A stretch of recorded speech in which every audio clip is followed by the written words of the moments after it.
So I'm standing here with Tom Fox, who is one of the teachers on our International Masters in Clinical Psychoneuroimmunology. Thank you for talking to me, Tom. I would love to ask you a little bit about the aspect of evolutionary biology.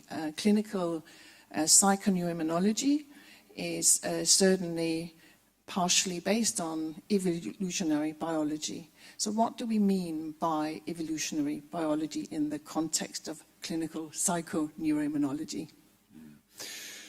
There is two sentences I like to introduce that. That is that everything in biology actually is based on things that happened in evolution.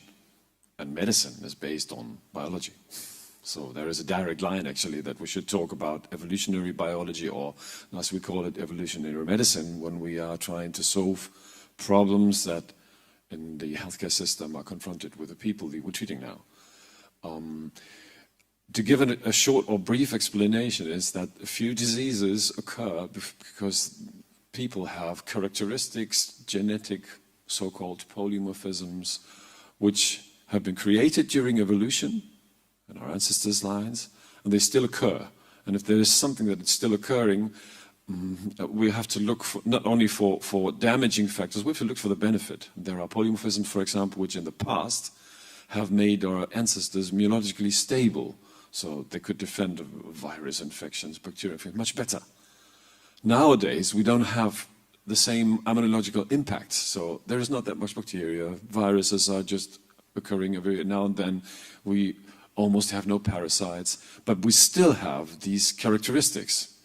And some of these characteristics can lead to disease in the modern world. So the modern lifestyle is actually not adapted to these characteristics we've adapted or we've developed.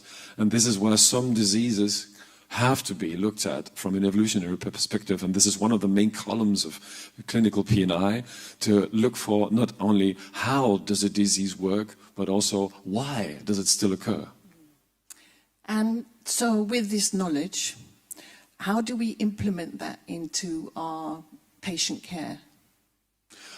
A lot of the interventions we're following is based on a few lifestyle characteristics. But in clinical PNI, we're not looking just at treating people with some things like supplements or food or exercise or stress regulation. We're looking more to what does the person in this individual position, with this individual history, actually need to get rid of the problems he or she has. So it's a complementary thing that we do, or a complementary concept, but it's more based on what's individually needed and what do we see from out all the disciplines we're following: evolutionary biology, psychology, immunology. And then from the evolutionary perspective, we should have a look in the past and have a look at what can we adapt from the past. So which factors of lifestyle that has happened in the past can we adapt, because we cannot behave like people that have been living 50,000 years ago. It's not possible.